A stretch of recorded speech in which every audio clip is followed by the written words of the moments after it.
Welcome to another King's Christian Collegiate Contact tutorial. Today we're going to take an image of some old cars and we're going to create a vintage photograph. So it looks like this picture has been around for 100 years as opposed to a couple of years.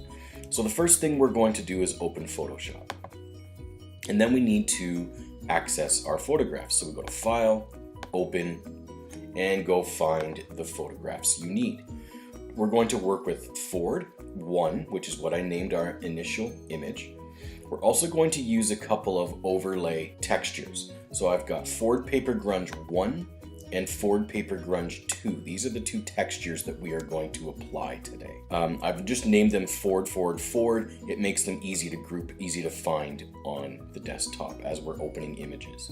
So go ahead and click Open. And that brings up our images. So this is the second texture we're going to use. This is the first texture we're going to use. And this is the main image. So let's start with our main image. The first thing you want to do is duplicate this layer. You want to maintain the integrity of your initial image. So everything we're going to do, we're going to build onto another layer. So let's duplicate this layer by holding Command and clicking J, and you'll see down in our layer panel here we've created a new layer.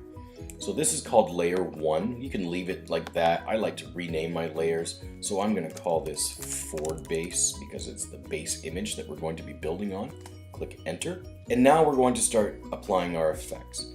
The first thing that we want to do is add some filters. So we want to make this image kind of glow a little bit to recreate the sort of look of old photographs. So let's go up to Filter, and then we're going to go down to Filter Gallery, and then you'll get a bunch of these things. You can do different pencil effects and things like that. We're going down to Distort, and then we're going to click on Diffuse Glow. So here you can see we have a preview window. It's too big, so we'll bring it down to manageable size by clicking this little negative button on the bottom corner. Click it a couple of times until you have the image that you want to see. Now you can see this has already applied a glow. So we're going to make some adjustments here. First of all, we've got graininess. So images back in those olden days, they were not high definition images. They tended to be a little bit grainy, a little bit gritty looking. So we can make this as grainy as we want. This is at the highest grain. It just adds some texture to the image. Of course, down to 0, there's no texture at all. Let's put it at about 4. Now we want to glow.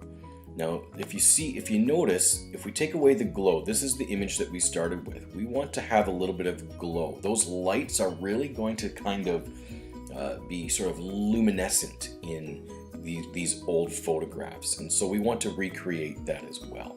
You don't want to go too high, of course, because it's nothing but glow. We're going to bring it down. Let's put it at about 4. And then our clear amount, this is just how clear our overall image is. So now it's completely, now it's not at all. Let's put our clear amount, let's put it at about 9, maybe 8. And click OK. Excellent. So there is our image. It already is starting to look a little bit less high def, a little bit less modern.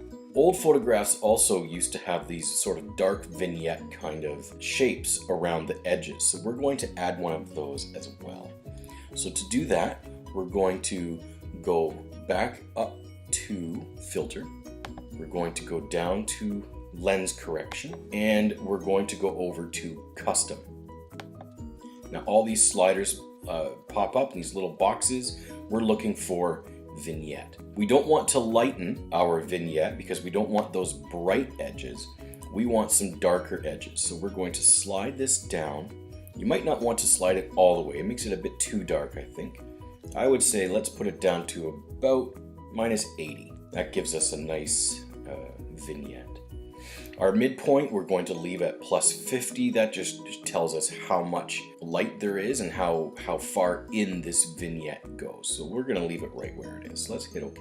The next thing we want to do is add a little bit of a blur. This is still pretty sharp in some spots, so we want to blur this a little bit. Again, photography wasn't sophisticated enough that they were capturing sharp high definition images. So we'll go to Filter, we'll go to Blur, and Gaussian blur. So that has added a blur at about a 1.5. It might be a little bit too much. Let's try 1.3. It's a subtle change, but it's a change. I think that looks about right. And click OK. These blurs, these vignettes, by the way, all of those things are completely up to you. We're just walking through the process. You may decide you want it a little more blurry, a little less blurry. You want your vignette to be bright instead of dark. It's completely up to you. This is just a tutorial on how to do these things. So we've got our blur. The next thing we want to do, of course, is turn it into a black and white image. We're going to go to Image, Adjustments, and now you can go all the way down to Desaturate, and that turns our image into black and white. Command Z to undo. Or we can go to Image, Adjustments, and black and white. It also desaturates our image, but now it also gives us a chance to play with some of these colors that the program is still reading in the image. So if we want to adjust the reds, it's going to find all of the reds in that initial image and only adjust those. So if we move our slider around, it's going to just change the reds. You may not want to do this, but it's worth taking maybe the time to play with it a little bit. That looks okay to me. I'm not going to spend much more time on this, so click OK.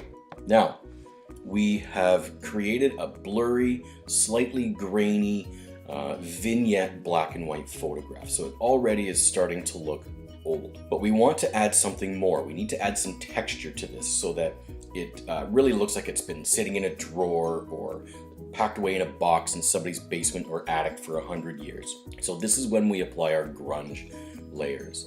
So the first thing we're going to open is our Ford Paper Grunge. These are the overlay textures I chose. You can use your own. You certainly don't have to use these. So we've opened it. Let's drag it over and drop it. Now, of course, it's way too big, so we need to make it smaller. So Command T. That opens our transform tool, and we just want to bring it down. Don't worry about keeping the shape or the size or anything like that, because we're going to just sort of fit it to our image. So let's just bring it down to a size that we can manage, and then we're just going to line up our edges by dragging these boxes around. And once we're satisfied that it's where we want it to be, we hit Enter or Return, and we have it. Now, of course, we can't see our image behind there anymore, so we need to reveal that. And we're going to use something called a blend mode. And a blend mode is found right over here in our Layers panel. Right here it says Normal, so that's the setting right now. The blend mode setting is at Normal, meaning it's normal. That's what it always looks like. We need to change it. So click on Normal, and here we're going to bring it all the way down, and we're going to click Overlay. Now, Overlay has just revealed the background image, but it has maintained all of this texture. We can see some of the water damage and things like that. Now there's a really great water stain right here that we have lost. It sort of gets lost in the tree in the car. We maybe want to maintain that. So let's change the layout of our background texture. We'll go over here to Edit, Transform, and let's rotate 180 degrees. No, let's rotate 90 degrees. Now, of course, it's the wrong size, so we need to Command T and refit our image and Enter. So there's our image, and we've got a little bit more of our water stain visible. We also want to bring the opacity down a little bit. So right beside Overlay, you're going to click here, Opacity, and I think we need to bring it down to about 75%. It's washing out our main image a little too much. So let's bring it down to about 75%. You can use the slider, or to make it really easy, double click and highlight, and then just change the number. Now we're also going to add some folds and some things like that into this piece of photography. So we're going to bring down our other layer. We're going to drag it and drop it. Command T again. So we're going to make it fit our space. Enter. And then we're going to go over to our blend mode again. And this time we're going to hit Screen. And now you can see it has taken away all of that black, and it has just left some of these folds, some of these creases, these little tear marks on the side, and so on. And if you decide you want to resize or reshape the layout of that overlay, you can do that. The last thing we're going to do, click our top layer, and then we're going to hold Shift and click our bottom layer. That grabs all of those adjustments that we made. Hold down Command and click G, and that groups them all together. Now, this is our original image, and this is our vintage image. And that's all. So thanks so much for watching. I hope you enjoyed this tutorial. Come back soon.